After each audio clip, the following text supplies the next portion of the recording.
G'day and welcome to the Hunting Connection podcast. My name is Zach Williams and I am your host. Here we'll connect you with hunters, fishers and outdoor enthusiasts from around the globe. This podcast will share hunting and fishing stories including past experiences and tackle the tough hunting stereotypes our community faces. We hope to be a positive influence to those outside the community while also having a laugh along the way. Hope you enjoy the podcast.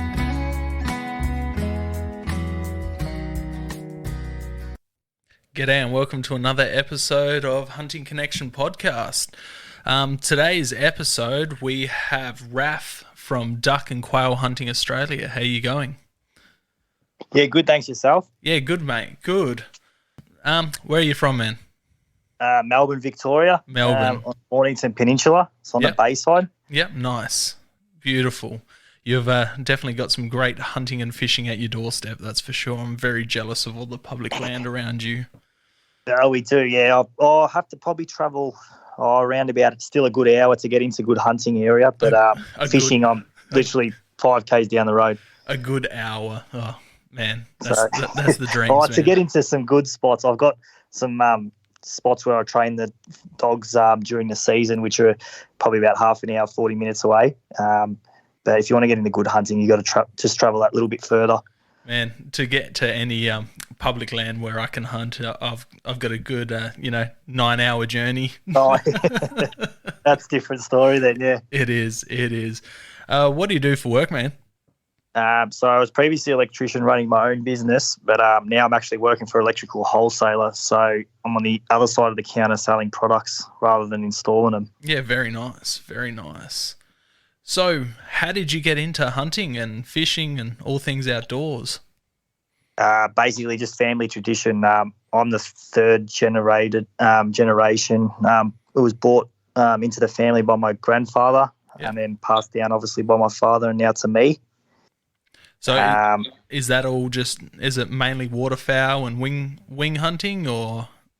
Look, I'm passionate about just getting outside. So main focus is duck and quail hunting. That's what I've always primarily done and try my best to get out as many times as I can during our 3-month season that we've got for both of them. But I have been branching out on the sambar and fallow deer the last couple of years just to get out there and basically experience what other species of game animal there is. That's great to hear. Yeah, this sambar country, man, at your doorstep, that's very lucky, and they're a beautiful eating and fun to hunt animal, that's for sure. They are, yeah. So, duck hunting, what draws you to it? What is? Just basically just getting out with a good group of guys. Sometimes we get ducks, sometimes we don't.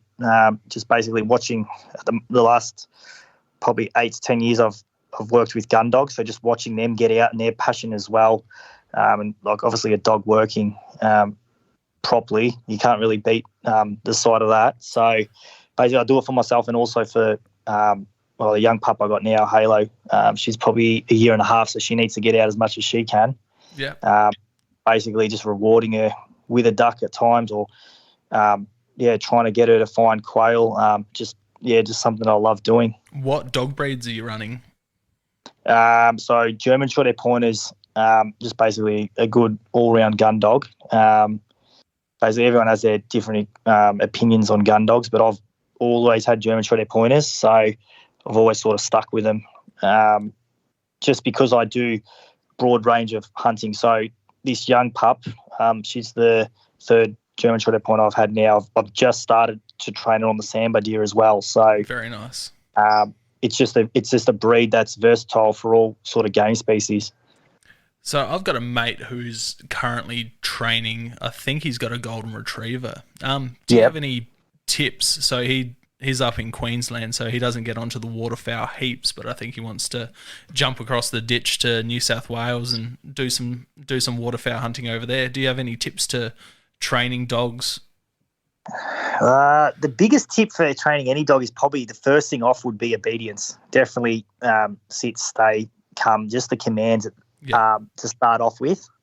So yeah, he's having pretty good success with like retrieving a tennis ball and dropping a tennis ball. But when he beautiful, yep. When he starts, I think he's been using just like the retrieving fake ducks you get. Once he gets onto that, the dog doesn't want to let go. So he's still There's a few ways. I've always used basically what I've used is if we're going to train it for quail or for ducks, I've actually used a whole frozen bird. Yeah. And basically it's got the scent on it, so they know what they're basically looking for when they do go out into the field. And being frozen, they're not going to bite down onto it too hard. Obviously, it's going to numb their gums, but basically it just gives them a bit of a soft mouth. Being what was it, a golden retriever, was it? Yeah. Obviously a duck breed, so it should be good in the water side of it, and it should be good with retrieving. Very nice. So what type of gear are you taking out when you're going out duck hunting? What's your main setup? Definitely would be decoys. So I normally run on a small little swamp, probably half a dozen. On big open water, could be up to 50, 60 decoys if it's a big splash of water. So that's attracting the ducks into range for us to get a good shot. Obviously duck callers, waders, because it does get chilly if you're trying to wade in with footy shorts, and I have forgot the waders a few times, and it's not the best walking in the early morning. Sometimes at like 1 or 2 degrees in footy shorts. That does not sound fun. Probably a lot of people, if they're hunting on land out of fields and stuff, a layout blind, which is like basically just a camouflage swag, which you'll sit in there and put silhouettes and decoys around you and shoot out of land. Basically, what else were we running? Duck sled. So obviously sled you pull behind you with all your gear in it. Try and keep it dry. And probably the last one would be the Bushman's insect repellent is a must when you're out in the swamp, or probably out anywhere hunting. We do get a lot of mosquitoes and insects and stuff when you're out on the wetlands. Yeah, I do a fair bit of bow fishing in the backwaters here in South Australia, and those mozzies do eat you alive when you're out knee deep in the backwater. Yeah, I can imagine. Yeah, they get pretty bad. So, with your decoys, are you running multiple different species when you're all Pacific black duck, or what? What are they mainly look like? I've got a mix. Like I've got basically all the game species that we sort of have. I have in the decoy spread, but to be honest, I always throw in. Normally, majority are black duck. They're a little bit larger than the teal and that, and obviously a little bit easier to throw out because they are being a large size. So I normally have it maybe six of them would be black duck, maybe 2 or 3 teal just to change the shape of them, and also 2 or 3 large-bodied mountain duck I throw in the spread as well, just nice. To break it all up. What about swans? I see a few of my mates over in New Zealand. They'll chuck a couple of swan decoys out, and I know you're not allowed to shoot swans, but just to break up the pattern. I've got mates that run swans, but to be honest, he puts 4 swans in the back of his tinny when he's driving around, takes up the whole half the tinny. So I try to just sort of pack what I can bring in and out easily. Yeah. But people do run them. I just prefer them. I've got the mountain duck large body decoys that we've got is sort of what I can sort of carry and comfortably carry in and out of a swamp. Yep, that makes sense for sure. I hate doing return trips to and from swamp, especially when it's pitch black at night, trying to pick up all the decoys and do several trips back to the car. Yeah, it would not be fun. With your duck calls, what are you running there? I've got a friend from the States who actually has a duck call company, so I've been listening to a fair bit of that. He's been sending in the guys in New Zealand have been asking for a few calls for over there. Is there specific Australian makers, or are you getting US? Look, I've actually got a personalised timber handcrafted caller that I've got. A mate of mine did make it. being timber, I noticed they do give a bit better sound than the plastic sort of synthetic ones. Yeah. I run a duck commander teal call, which seems pretty good on the teal. Basically just for teal, it's a bit raspy, and it does sound more like a teal. But just to get like a mountain duck or a black duck, I've noticed the timber callers give a little bit more of a pitch rather than a raspy sound. So yeah. I normally just only take out the two callers with me. Very nice. Yeah, my mate from the States, he runs one season gear, so he. Yep. They're a medium size company starting out, and he's doing pretty well, but they're pretty keen into their waterfowl, so that's why I've gone towards doing a waterfowl podcast so that they could hear a bit more about. I have heard of them before, actually. So yeah, I might actually get in contact and give their calls in the future. Yeah, well, that's Logan, or the Duck Daddy, he calls himself. Yeah, nice. Loves his waterfowl. That's for sure. What would you like? Just in a backpack you're taking out? Do you take a backpack out with you? What do you usually have in it if you do? For duck hunting, not preferably take out a backpack, because obviously if it gets wet, then everything else in it gets wet. But I do take. I've got a ammunition box, a plastic one, which I normally have in the duck sled, normally with a box of spare ammo, normally a bottle of water, possibly a duck hanger, and then probably a few Milo bars or muesli bars, depending on how long we're going to be out for. Good couple snacks to keep you going. Oh, I know. And especially when you're on the caller as well, if it does wear you out when you're trying to call in groups of birds that are 100 or 200 metres up in the air. Yes, I bet. What would your top 5 dream hunts be? Like, do you have like waterfowl destinations or? Definitely, I wouldn't mind shooting mallards over in America with the semi-autos, because obviously we don't have them over here. And with a man-made hide that they've got over there, I've been watching there is a lot of YouTube videos over in the States, and some of the hunting over there is unbelievable. Very much also, so. Yeah, I would love to probably hunt Canadian geese in the winter out of a layout blind. I know everyone's like, oh, you wouldn't want to hunt in the snow, but I've watched some of the videos they got over there, and it's probably a dream hunt that I would like to do over there. It's pretty cool watching them pop up from the layout blinds, how they have them set up. I like watching when they're out hunting sandhill cranes. Yeah. It'll be different sort of. We have nothing like that over here besides probably and ducks out of a layout blind. But yeah. You can Canadian geese probably the double the size of our largest game species that we've got. Yeah, they're definitely a big bird. The guys in New Zealand get onto them quite a bit. Yeah. I'm pretty sure with them they've got no seasons, no nothing on them. It's introduced species, so you pretty much blast away, from my understanding anyway. Yeah. I think over New Zealand they still have a season over there. They do. So they haven't got the Canadian geese. I think they've got paradise duck, which are over there. But New Zealand do have a season.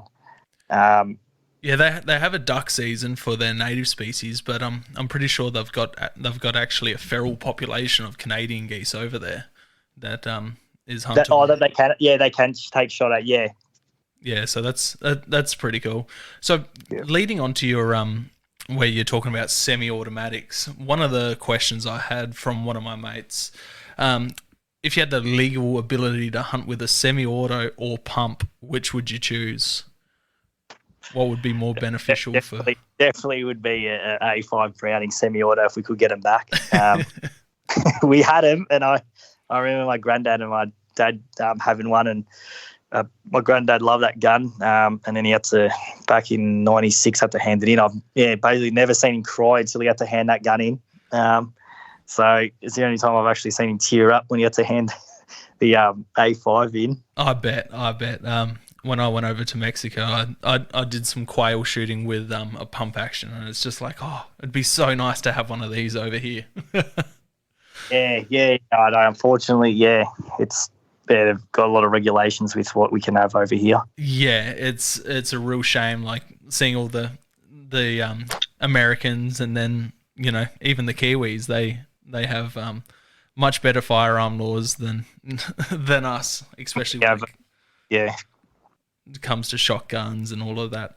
So in Australian bird hunting, do you prefer a lever action, pull action, or under and over, side by side? What's your go-to? My go-to is under and over shotgun on the ducks. Yeah. 30-inch barrel. I'm running Carlson waterfowl chokes, just because they pattern really good out of the shotgun that I've got, which is a Moroku. Nice. For the quail hunting side of it, I've got another Moroku, which is a side by side, which I just find easier for shot placement on the quail when they take off. Yep. So I do run a couple shotguns. Are you running all 12 gauges or? Yeah, all 12 gauges. And what type of ammunition are you running? Because you can't use lead for waterfowl. Am I correct? Correct. With that? Yep. So we have to run steel out on the swamps, obviously for duck hunting. So normally 2s, 3s in the steel is what we normally use. And then obviously for being out on the quail, a lighter load like 8s or 9s, which we don't have to use steel. So we use lead shot for them. Yeah, very nice. Very nice. So what's the regulations with duck and quail hunting through Victoria? Look, the last few years now, it changes. So they've changed the season lengths. They've changed bag limits. Obviously, bringing steel shot in a few years ago now.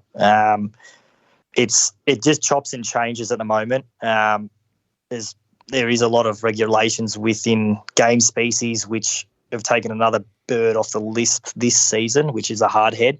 Yeah. They had blue wing previously, but yeah, basically it always gets regulated. Every season's sort of different in regards to bag limits. Just depends on the breeding and the seasonal, on what they decide we're going to have. Yeah, it's the same here in South Australia, from my understanding. I personally don't go duck hunting because it clashes with the fallow deer, right? Yeah. And yeah, me personally, if I'm got the choice between a couple of ducks, especially when our bag limits here in South Australia are just, I think there are a couple ducks for the day. I can't even remember what the bag limit was for the day, but choosing that between a full grown fallow buck, I know what's going to freeze. Oh yeah. I can imagine. If I was getting into fallow deer and there was a decent buck getting around, I probably would swap a duck hunt for a fallow buck hunt. But yeah, I've been saying for the last couple of years, I've been wanting to go out, but it just the season clashes. Yeah. Well, hopefully you can get out in the future. Yeah, I've been keen to. I got a under and over a couple of years back. I need to go sit my wits. I'm not sure what you call your waterfowl identification test over. Oh yeah, over there. Test. Yeah. Wits. It's the same here then. But I've been meaning to do it. It's just again, clashes. They need to move the season so it's out of the rut. Yeah. Oh, hopefully one day you'll get there. Yeah, definitely. What about quail hunting? What's the regulations, and is that all very similar? So quail hunting, no, it's always stayed the same. So it's always the first weekend in April, and the last day in June is the closing season, and it's for my time, the last 20 years, it's always been 20 birds per day. Yeah, very nice. Yeah. Occasionally when I'm out on my fallow blocks, I'll run into a couple of quails, and never seen them in abundance, but you'll be walking through the long grass and you'll flush a couple, or even going out spotlighting, we'll be looking for rabbits and hares and foxes, and then you'll just drive through a certain patch and a couple of quails will spring up. Yeah, nice. Yeah, I didn't even know they were in the area till a few years ago when we were out spotlighting. I'm like, I think that was a quail. It just launched up. I know when you hear the wing beats take off and they do the flush. Yeah, it's very cool. So what species of quails can you chase over in Vic? So we've only got the stubble quail over here, which we're allowed to hunt. occasionally come across a native brown quail, but they do fly a little bit. They can be mistaken, but they do fly a little bit differently. And obviously, when they do fly, they've got the bright orange legs that hang sort of down. So, yeah, you just got to be careful if you are in those areas not to mistaken them for a stubble quail. Yeah. What about duck species? What have you been legally allowed to chase? So it does get it obviously does get regulated, but there used to be 8 game species. Now I think there's only we got black duck, Pacific black duck, wood duck, mountain duck, grey teal, chestnut teal, pink-eared duck, hardhead. We used to be last season. When we could get out last season, we were allowed to chase it, but this year they've taken it off the list. Not 100% sure why, because to be honest, I've seen probably the most hardhead I have this season than I have in the past 3 to 4 seasons. I've seen hardhead around in good numbers. Yeah, I've seen a few posts about that. Leading up to the duck season when they made that decision at the last minute, from what it seemed like anyway. Yeah. So in Victoria, for the international listeners and anyone that doesn't really pay attention to duck hunting in Australia, how was it with protesters in the wetlands? I unfortunately missed opening this year due to having a newborn. It's actually due on the 16th, which was our official duck opening this year, which was a Wednesday, which is traditionally the third Saturday of March. Yep. Where we were hunting, where the boys were hunting, there was active protesters in the vicinity. They didn't have any interference with them, but sometimes it does, obviously get a lot of confrontation with hunters, and we just got to sort of bite the bullet because, it does get heated at times. Bite the bullet and bite your tongue, that's for sure. And just make sure that you just do the right thing while you're out there. Like there's a particular swamp this year that they've been out there. I've heard they've been there every weekend of the season for the last 12 weeks on it. Yeah, I haven't seen too many Facebook posts. Usually, Hunting Australia and a few of the groups are riddled with the protesters, photos, videos. You get the really bad ones where they're letting tyres down and, a year or two correct, year or two ago, I read posts about protesters smearing human feces over doors and cars. And any way that they can sort of, they can do anything to sort of affect our hunt or what we do, that they will try it. Basically, this year you probably haven't seen too much because I think a lot of the hunters have been turned off with the 4-bird bag limit. Basically, I've noticed a lot less hunters getting out there, especially with the Wednesday opening, which that's a shame. Is unfortunate because, in a good year, if we have a full bag, you used to see some of the swamps full of hunters, juniors just getting out there and just doing what they love. But, unfortunately, the last, I would say, 3 to 4 years, it has been very hard on us. Do you think a lot of the laws introduced and the change-ups of dates and shooting times, do you think that's more of a political move than a biological,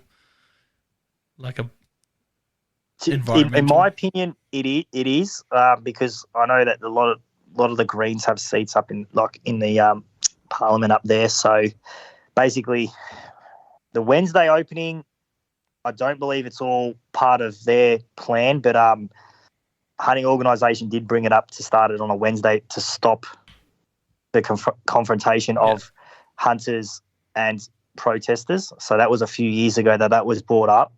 And that's probably one thing that the GMA have listened to, and then they've kept it on a Wednesday, which unfortunately I don't agree with that because we're all about keeping the family tradition and juniors and trying to keep them passionate about hunting. And you think about it, if you're 12 years old, you've got your junior firearm license and you want to get out there, it's going to be very hard. It's going to clash with your schooling to get out Wednesday.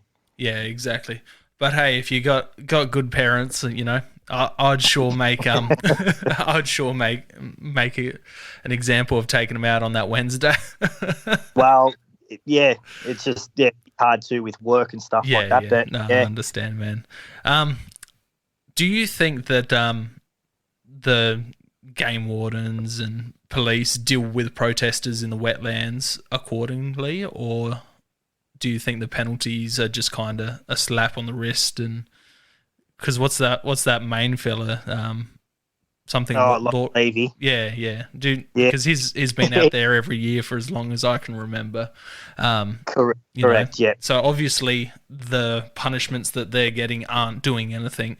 They're out there, harassing law-abiding citizens, while breaking the law. That's right. We're doing a legitimate pastime, and basically they're there to stuff up and sabotage the hunt. Now, exactly. It's only 3 months if we get a good season that we're out there doing it, but hunters in the background all year round are doing stuff like we're doing conservation, we're doing nesting boxes. Where, to be honest, most of the time when I go up, I'll make sure I pick up an extra bag of rubbish. That's left, and it's just basically duck season. You'll see them at the swamps, trying to harass us. I don't believe there is enough punishment towards them because they get a slap on the wrist or they're banned from a wetlands till next season. But I believe that it should be a significant fine because we do cop fines for doing the wrong thing. 100%. So we do cop severe fines if we are obviously shooting early, shooting lead shot on during duck season and stuff like that. So I think that the punishment for these guys basically should be increased, and it should be more heavy regulated, just to stop incidents from happening. Definitely. They've got hunter harassment laws in the States. So if this type of thing happened in the States, these people would be punished heavily, as Correct. Much as... that's what we should have over here, the same 100%. Sort of concept. We're paying money, we're bringing money to an area, these small towns, they're getting an influx of people buying food, ammunition, petrol, diesel, takeaway, all of that over the duck season, and then you get these people trying to sabotage. It's not just sabotaging the hunters getting free range food for their freezers, spending quality time with friends and family outdoors, but they're also sabotaging the money that we're bringing to these areas. Yeah, that's right. Like, I know small little towns that basically have a wetland or something, and when it does finally have water in there, they basically survive on the 3-month income that hunters bring to those little rural towns and communities, and they look forward to us being there and having these, like obviously spending in these rural towns, we're buying fuel, alcohol, ammunition, everything. But when we sort of get harassed, get reduced season limits, and a heavily restricted season, it sort of does turn hunters off going out there, just because it's so heavily regulated that everyone's going to make mistakes, but you're just worried in the back of your head that something's going to happen. And especially being a junior out there, if you're going to have a junior who's 12 years old and trying to introduce him into hunting, and having these antis there in his face, waving banners and stuff around within 50 metres, then it sort of turns everyone off, the whole hunting aspect of it. Exactly. Stealing ducks as well, I've heard stories of them running down immature swans and claiming that they've been shot and injured, and stealing the ducks and then taking them to go into the city and doing the protests on Parliament House steps and it's all just their tactic. I've heard that they've actually been out in gun clubs collecting empty shells and then bringing them to Parliament to show that this is what they've found in a wetland. Like, any tactic that they can to stop it, they will.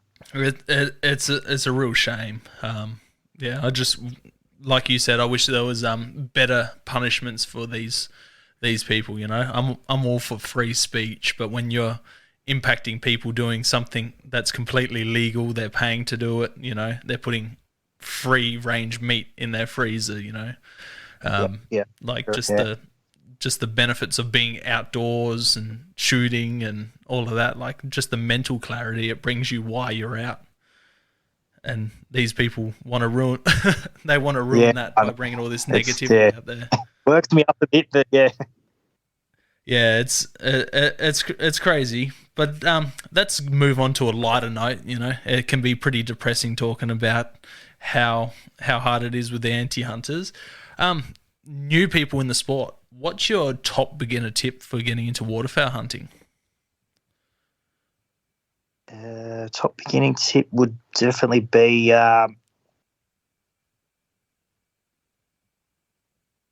probably get a decent shotgun and adapt to the shotgun that you've got. And basically involve yourself with other passionate hunters. That's sort of helped me along the way, and they basically give tips and insights to different sort of hunting aspects. Basically the last one I could recommend is probably never go out on a hunt to expect to get something to go out for duck and quail. And if you obviously go out for a hunt, don't expect always to come back with any food. Just go out there for the experience. Yeah, that's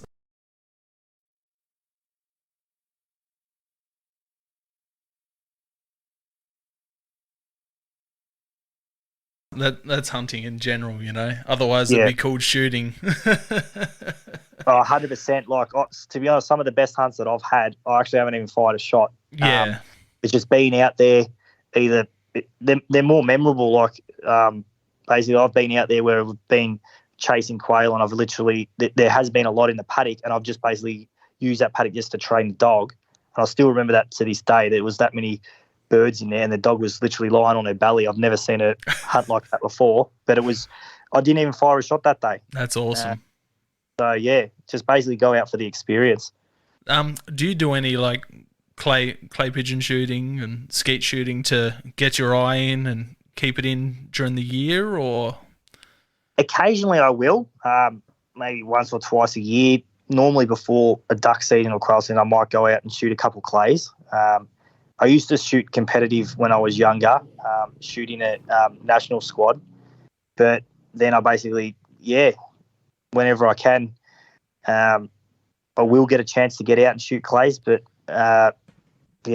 maybe once or twice a year, just before the season approaches, I normally get out there. So do you think it's a good idea for someone to go join a club and start doing clay pigeon shooting and skeets and that before they actually go out on birds?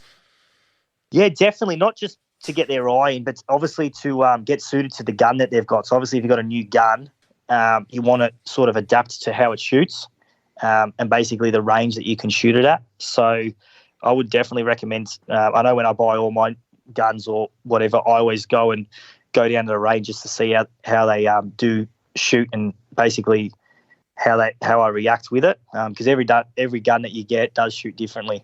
Yeah.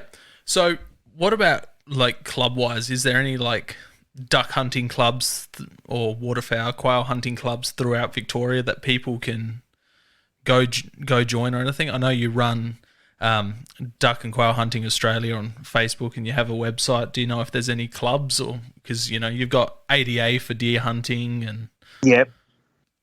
You've also got like field and game for duck hunting. Also, you've got SSAA. Yeah. They're sort of clubs that you could possibly join up to. Awesome. What about top 5 items for a beginner getting into duck and quail hunting? Oh, top 5. Definitely a decent shotgun. You'll need that.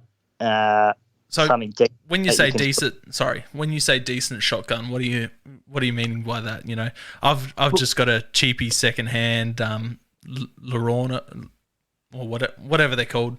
$600-700 secondhand. What would you recommend? My first gun was a secondhand hand-me-down as well. But if you're going to be doing duck and quail hunting like permanently, I would suggest to get it. Look, doesn't have to be top of the range. Like we all run Morokus, which I think the last MK70 that I bought was $1,200 a few years ago. Yeah. But the only reason I say is get a decent one is so you basically shoot that gun and you can use it and you're happy with it instead of chopping and changing guns all the time. Mm-hmm. Like shotguns, you can go up to 8-10 grand if you wanted to spend that sort of money, but just something shotgun's sort of ridiculous. decent, or even a good second, if you could find something reasonably cheap second hand that you're going to be happy with and shoot with. And it just saves you chopping and changing guns every year, because I remember when I was chopping and changing guns all the time, I wasn't happy with how I was shooting. So I just sort of stuck to the one and, just worked with it. Very nice. So what are the beginner tips? So good shotgun, items, not tips. So basically for duck hunting, obviously, duck caller, whether you want a synthetic plastic one or a timber one, just whatever, just practice. And there is a few YouTube videos as well of how to do different sort of game species calls. Waders, they have to be top of the range ones, but just as long as you've got waders that are going to keep you dry. Decoys, if you can get a dozen, you get 6 or 7, and just sort of have them out there.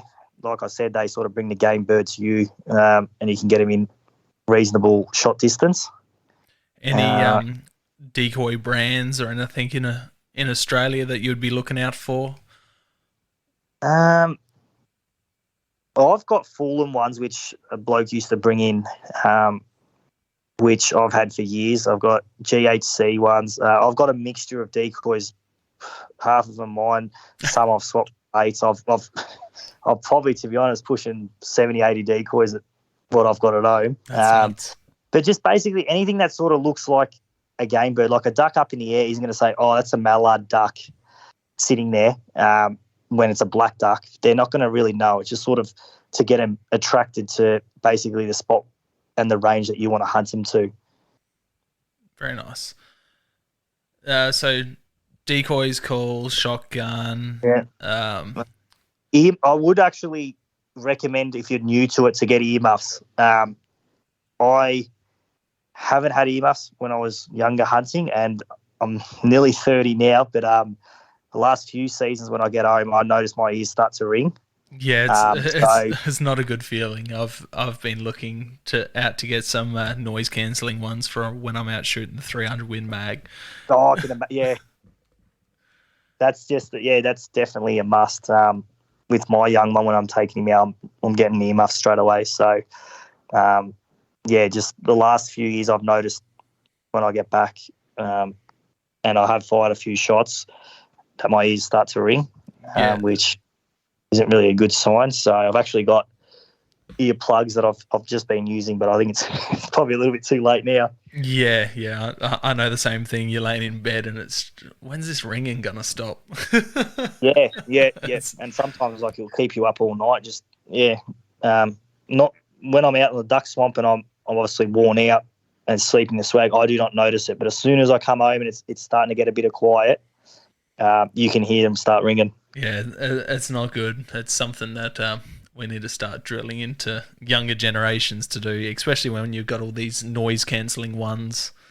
Yeah, definitely. Where you can still hear, and I don't think I know anyone that actually hunts with earmuffs or anything. Just because of that noise aspect. When you're out hunting, you want to be able to hear the game moving around and what's happening around you. Yeah, that's it. So here's a little bit unrelated one. What would your zombie apocalypse weapon be? On the theme of shotguns, it would definitely be probably an A5 Browning, with probably solid slugs or buckshot. Definitely something heavy. That'd work nicely. I reckon. What are those shotguns called? The fully automatic ones, the AA-12 that have no recoil whatsoever, pretty much. That should do some damage. Yeah, just a bit of a question to break up the questions and have something a little bit silly in there. It got me thinking then. I was like, oh. Yeah, it does most. We've had all sorts of answers, from bladed weapons to blunt objects to... you name it. If I thought about it over tonight, I'll probably be different bloody answer, but yeah. So what have you forgotten on a hunting trip? Forgotten? Ammo. One duck opening. I did forget ammo. I didn't forget. I have never forgot a shotgun because that's normally the first thing that I remember that's there. But I have gotten ammo on a duck opening once, and basically, it was got up to the duck swamp, forgot all ammo for ducks, and literally had to swap my mate. I think it was a 6-pack for a box of shells to get me through that morning. How embarrassing. I still remember that. Yeah. Definitely one you won't be forgetting anytime soon, and I doubt I wasn't missing out. It was a good opening too that we had as well. So I probably would have paid $100 for a box of shells that are worth $12 down here. Does that mean that half of your limit goes to him because it was all his shells? I think he did claim one of the nicer ducks that I shot that morning, but it was just one thing. Your heart gets pacing the build up towards duck opening, and that was when it was back on the Saturday. And I remember it was that whole week I had everything packed, ready to go, and it was just basically the guns and ammo which are locked away. Yeah. And they normally the last two things that go out, and I was excited to get the gun out, and I had the ammo out, and I've left it on the kitchen bench, and they went out. It wasn't until I actually got there I just realised I didn't have it. That would have sucked. Yeah, one of the past guests, he was going out deer hunting, and yeah, he'd forgot his ammo. Guns in, forgot ammo for both rifles. I'm glad I'm not the only one then. Yeah, I've heard. I can't remember what your laws are in Vic for bolts in rifles.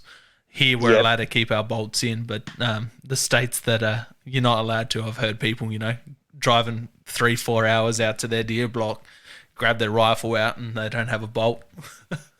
Oh, really? Yeah. That'll be shattering. It would be.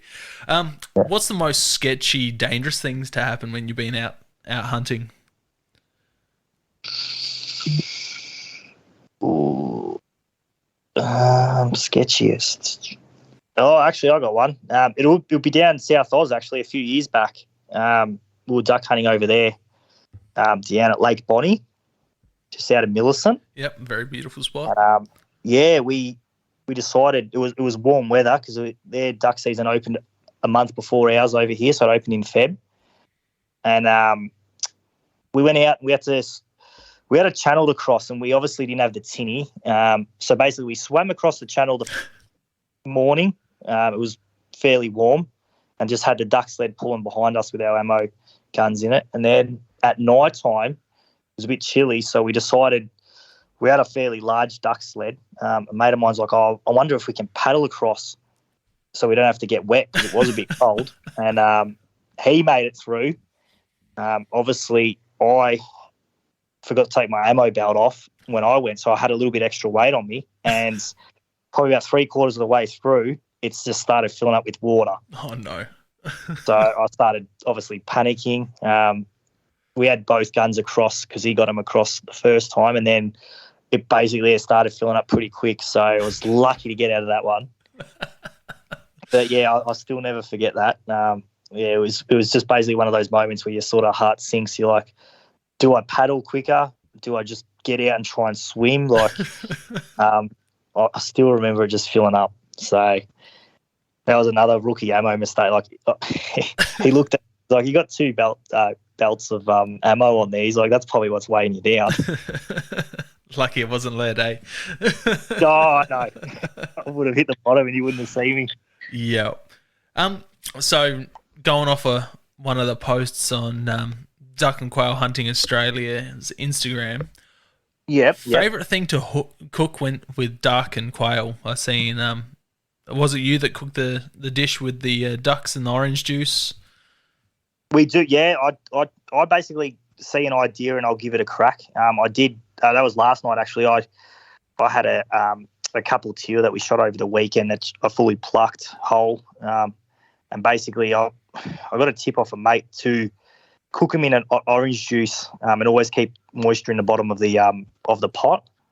So I did that basically for about 2 hours on about 220, and then obviously add veggies in afterwards. And yeah, the 2 hours normally gets them cooked pretty good where it's sort of fallen off the bone. It looked pretty good with the end result with all the veggies in the bottom of the pan and Yeah, the ducks. you've got to have a sort of side with it. That was one of the ways that we sort of cook ducks. To be honest, normally with ducks, I normally schnitzel them. So I just basically breast them out and just butterfly them and schnitzel them. Beautiful. Put them in breadcrumbs, fry them. But I do take my time with the quail when I do cook it, because that's probably one of my favourite game species to eat would be quail. There's a really nice quail recipe in the Stephen Ranella Meat Eater cookbook. There is? I cooked one up a while back just with some store-bought quails from the butcher. It was beautiful. I'll have to take a photo and send it through to you. Yeah, you'll have to send me that one, because I've just basically gone to my go-to is, pluck the quail, keep the skin always on them. I noticed always with the skin, they don't dry out, and then just wrap them in streaky bacon, little bit of olive oil in the bottom for the first maybe half an hour on about 200. And then within an hour at 200 degrees, just add some diced tomatoes, tomato paste in there. It's always got to have that moisture at the bottom, and then basically with the bacon as well, they just basically fall off the bone within an hour. Beautiful. Do you spatchcock many of the quail and barbecue them like that, or do you just normally cook them whole in the oven? I have done it a few times, like just basically marinate them in like a peri-peri sauce. Yeah, that's similar to what the one in the Ranella cookbook is. Oh, yeah. I'll definitely have to have a look into it, because any different way of cooking game, I'm always up for it. It's a really good cookbook. What's that bookstore called in QAB books or whatever they are? They sell the Stephen Ranella cookbooks. Very, very good to get a hold of. It's got recipes from fish to ducks, deer, all sorts. And then nice. Yeah, I'll definitely I'll get you to send me a link or a photo of it, and I'll definitely jump on that one. Definitely. Being on that subject, do you have any tips for plucking birds? Fresh is always the best. So if you can, pluck them straight away. Basically, it's just easy to pull a bird's feathers out that way. And it just, but obviously doing it out on a swamp, dig a hole, put all the feathers in there. It's easier than doing it at home where you've got feathers all over the kitchen sink and you got the wife screaming at you. That's probably the best tip that I've got. I know a few people do use hot wax for plucking birds. I just haven't had the time to do it. I have seen them do it for the quail. They basically put in hot wax and pull it off, and it pulls off all the feathers. Yeah, wow. I'll have to look at that.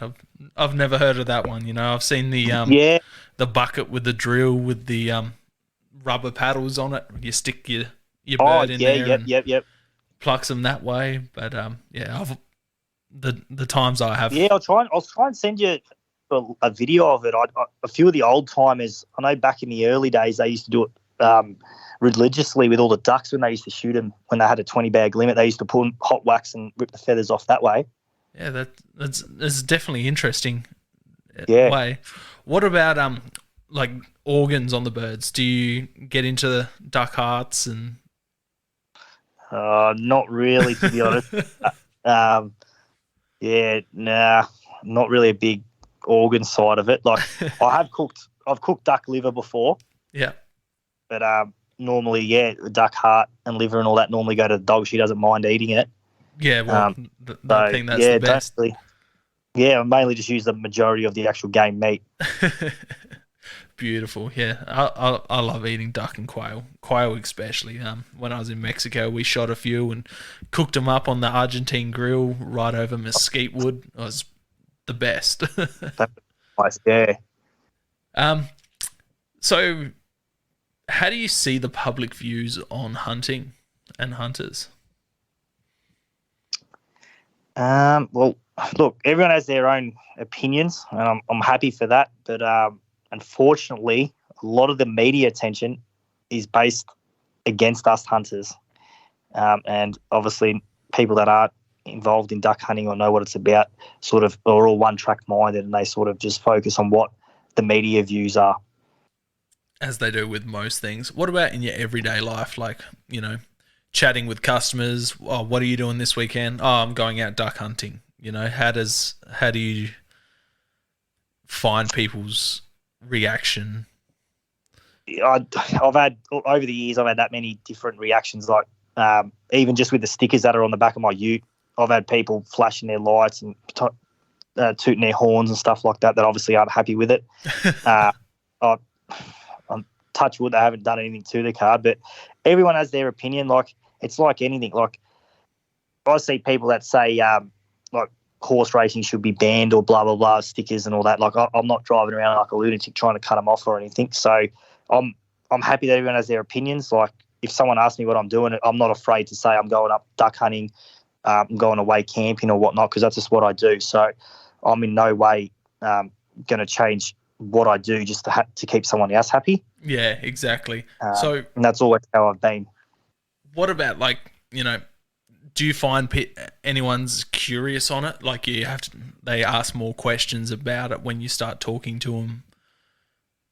I have, yeah. I've definitely had some customers in the past just ask basically what it's all about. And then when you sort of explain your side of it, they say, oh, okay, I thought it was just you go out there and blast everything.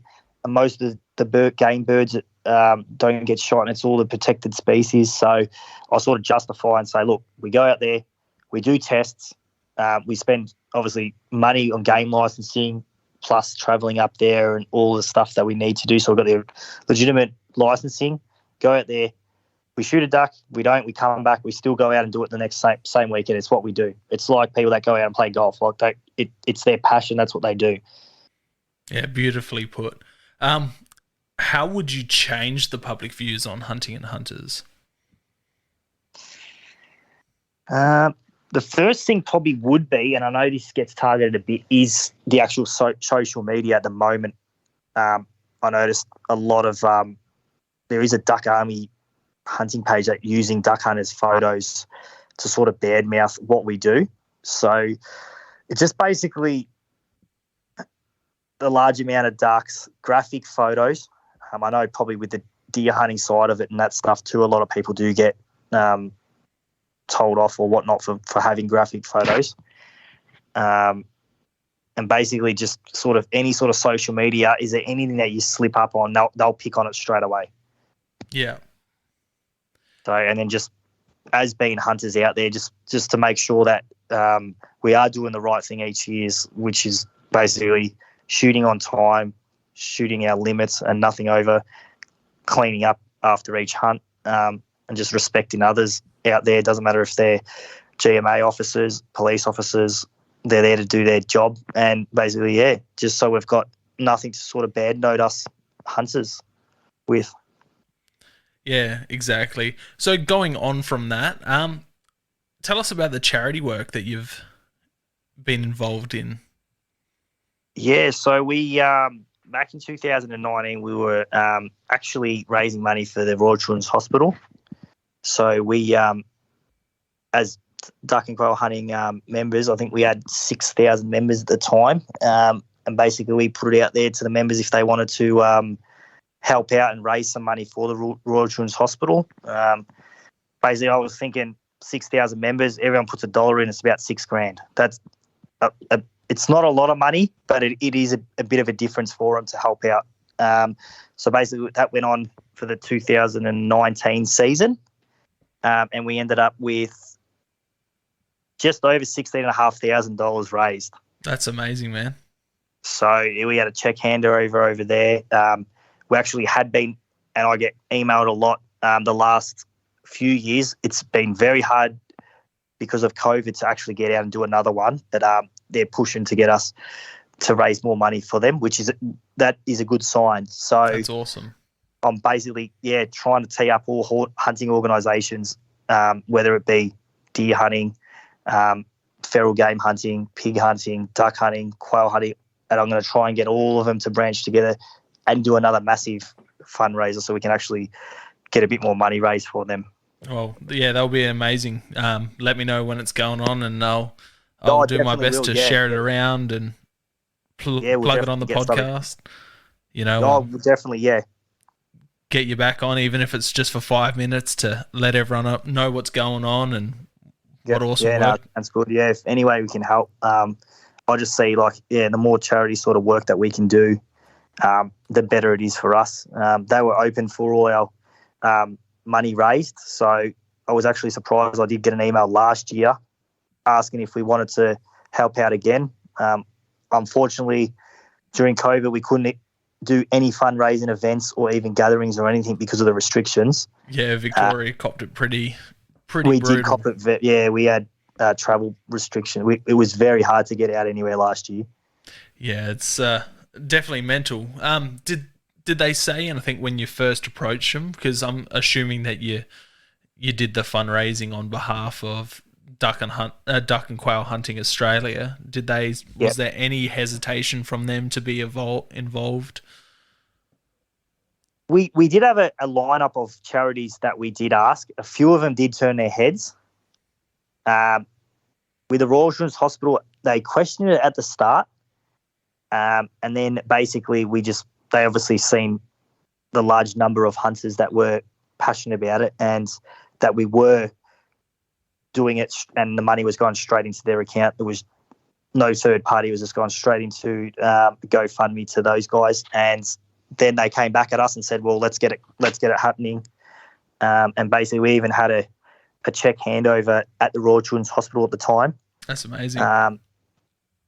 We're thinking of doing the same thing when we do the next fundraiser. Hopefully, we can get it publicised. It was a little bit hard getting out any newspapers or media out there because they sort of turned a blind eye and they wouldn't come out there just on the whole hunting side of it. But I'm going to try to push for the next one that we do to get it mediarised.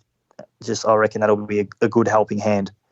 That would be, definitely awesome. Like I said, let us know, and I'm sure I can tee up the boys over at Send It Mate podcast. I'm sure they'd be happy to help promote it as well. I appreciate it now. Yeah.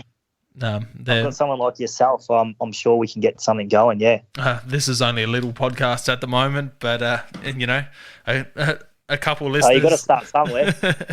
Exactly, man. Exactly. So, just moving away from that a little bit. Yep. Banded birds. You see in the States that they're a massive thing. New Zealand, they're pretty popular. Yep. Are they a big thing over here? No, we very rarely have any sort of banded birds over here. I know that they were trying to get a couple banded. It's not like it is over in the States. I know those guys over there, they freak for banded birds. And basically, they go out on hunts for them. We don't have anything sort of like that over here. Yeah. Yeah, it's a bit of banding going over New Zealand, but we don't have too much of that over here at all. Yeah, one of the blokes in New Zealand I chat to quite regularly, I think he got 2 or 3 banded birds in one session the other weekend. So he was wow. He was pretty happy about that. I can imagine, yeah. They have some pretty cool duck hunting in their species. When I went over there a couple of years ago, it was end of April, and you're seeing all the paradise ducks out in the paddocks and just ducks everywhere. And they would be full colour too at that time of year. Yeah. They were beautiful. Like it was just when you see the mountain ducks here, just a big bird. It was very similar with a lot of the species over there that you'd say you could see them from ages away compared to. Yeah, well, they stand out a little bit. They do. What is hunting to you? The family tradition. It always has been. I'm the third generation brought into hunting. Basically, that's what I live for. Just to get out. Basically, I've got a 11-week-old boy that I want to continue in our traditions. So it's basically he's going to be brought up the way I was brought up, and basically just following in the family tradition and the footsteps that I was brought up in. Beautiful. I've like I said, I got a 2-year-old and a almost 8-year-old. I try and get them out. The 2-year-old. Well, I have seen. Yeah, I have been following you, and that's basically people are going to be against it, but like I said, you're doing the right thing in my eyes. Yeah, I try. I took the the 8-year-old soccer coach and his son out the other day, just for some target practice. The kids got to shoot the 22s, and the soccer coach, I worked him up from the 22 up to the 300 and then the 12 gauge. So, Yeah, nice. a city fella that's never shot any firearms before, he got a definite kick out of that. He's been bugging me to go out spotlighting since. Yeah, like, do you know what I mean? If these people probably never been bought out before, and it's just like fortunate that he had someone like yourself to get him out there. And I'm sure like his kids had a ball as well as your kids. Yeah. The kids were collecting all the used shells and the the shotgun cartridges. They thought it was the best. The soccer coach's kid took all the empty shells into show and tell on the Monday. Yeah, that's what it's all about. I'm going to try, like I said, I'm going to try and introduce my one. I was probably in nappies when I started going out. I would have been 2 or 3. Yeah, I would have been the same. Yeah, really young, and I'll try do the exact same thing which my grandfather and my dad did to me. Just get him out as much as he can, get him outdoors, try and get him off the computer games and stuff like that, and just get him to appreciate being out there, and basically just getting him continuing the family tradition in hunting. Yeah, exactly. My 2-year-old, he would have been a week, maybe 2 weeks old, and I had him on a chest harness in the kitchen, butchering deer on the kitchen bench. Well, yeah. Oh, yeah, I know it's sort of sentimental. Like I had, he would have been 2 weeks when he was born, and I got the wife. I said, "Come on, get a photo with him on my lap with a couple of ducks and stuff like that." He'll remember this because I've got the same photo when I was a baby, so I wanted to reenact it. Yeah, I think you posted that photo up not too long ago. Yeah, I did. Yeah. I definitely got a good kick out of that. That's awesome.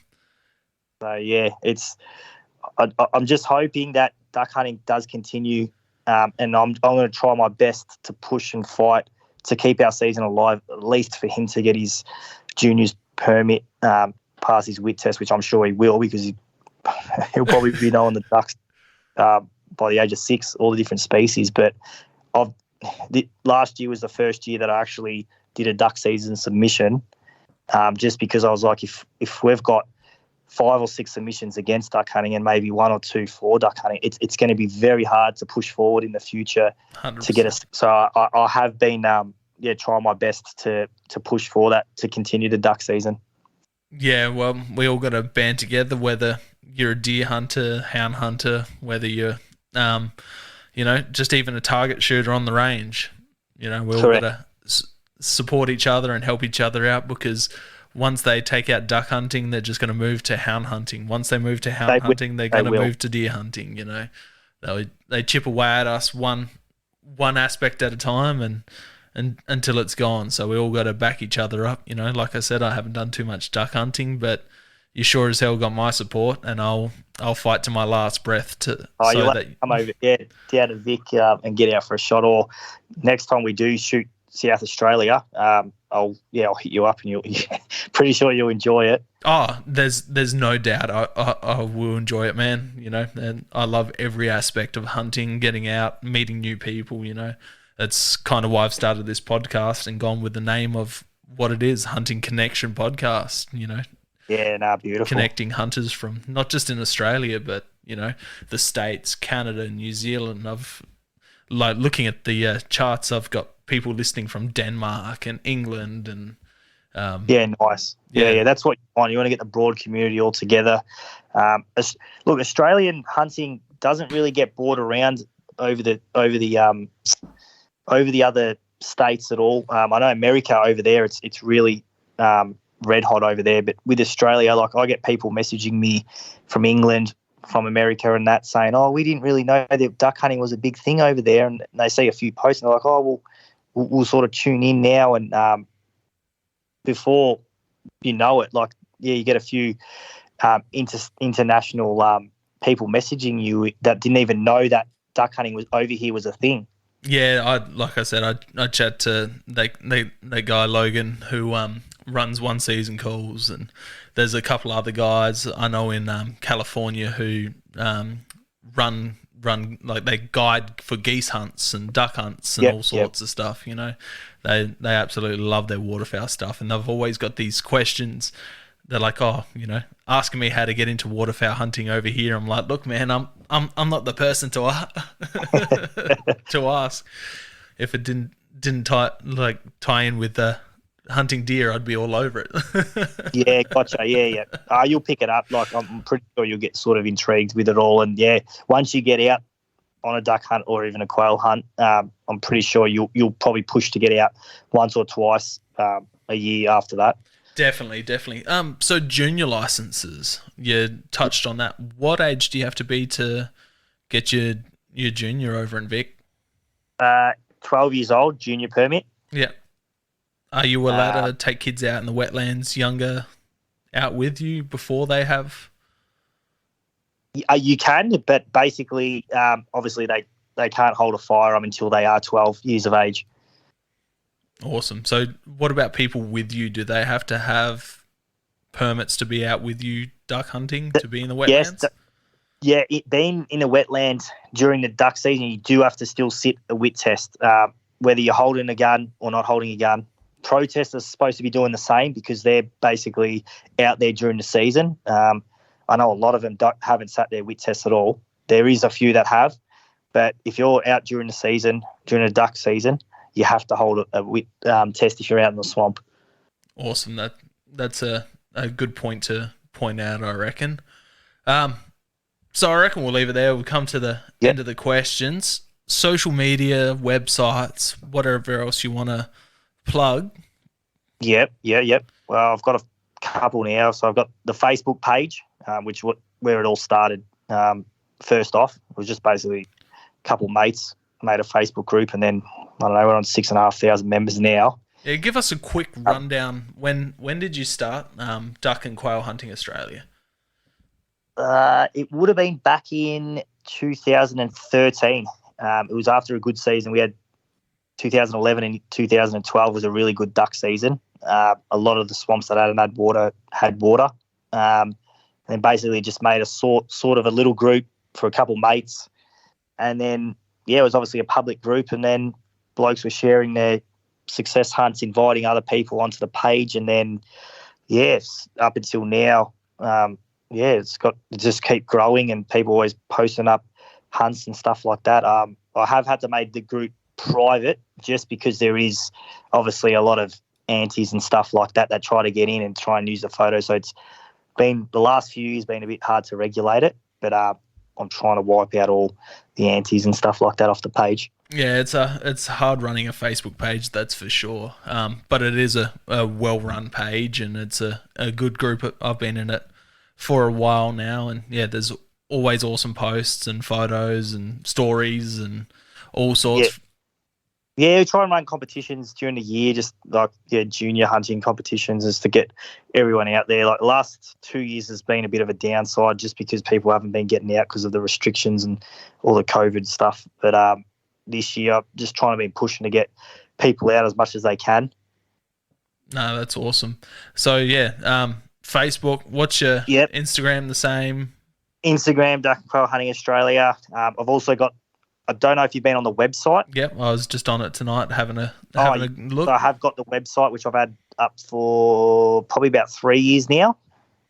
That's just basically people that don't have Facebook or whatever, just want to quick search a swamp that's open, what has water or stuff like that. There's blogs, there's a few product range on there. I've got that there as well. That's awesome. Got a little hunters gallery, so people, if they want from the Facebook page, asked to put their photo featured up on the website, we can do that.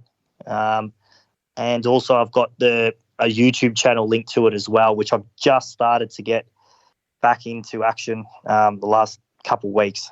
Awesome. So I'll have to check that one out. I haven't seen that one, so I'll have to go subscribe once we're done here. I'm just trying to get a bit of footage of what we do, what it's all about down here in Victoria. There is a South Australian clip from 2 years ago on one of them. So that was shooting out of layout blinds, mountain ducks out of layout blinds over in South Oz. So just different sort of footages. Basically, I might even do a camping sort of clip now and then just to get us, basically seen and heard. No, that's wicked, man. So if anyone wants to reach out, have any questions on, if they're from Victoria, how to get into it, if they're coming from interstate to hunt Victoria or international or just any other duck and quail hunting questions, do they just reach out to you through the group, Insta, email you through the website? I've got a broad range. If they want to go on the website, www.duckandquailhuntingaustralia.com.au, they can send me a message on there. If they got Facebook, obviously send a message through Duck and Quail Hunting Australia Facebook. Even if they look up duck and quail hunting videos on YouTube and I pop up, they're happy to send a message through there as well. And I'm always more than happy to talk to anyone in regards to duck and quail hunting related stuff. Always happy to have a chat. Awesome, man. I'm glad you jumped on the podcast. I've learned a lot, and I'm definitely keen to get it. I sort of was in shock when you said, "Oh, we'll do it this week." I was like, "All right, let's get it happening." So I really appreciate your time and all the effort you put into them. No, all good, man. I appreciate yours, and hopefully this gets a bit more positive light out on duck and quail hunting in Australia, and hopefully there's a few international guys that are hitting you up wanting to swap hunts. I'm hoping, I'm always happy to have a talk, so yeah, sweet. I know a few of the Kiwi boys want to get over here and shoot some foxes, so I'm sure they'll trade you some paradise ducks. I might be able to swap my hunt for over there. Awesome, man. Thank you very much. I appreciate it. Thanks again. All good, mate. Thank you for listening. Please find us on our social media. Instagram at Hunting Connection Podcast, Facebook at Hunting Connection Podcast, and Twitter at Hunting Connect. Also, please subscribe on whatever podcast app you're listening on. Give us a rate, a review, share with your friends. Thank you.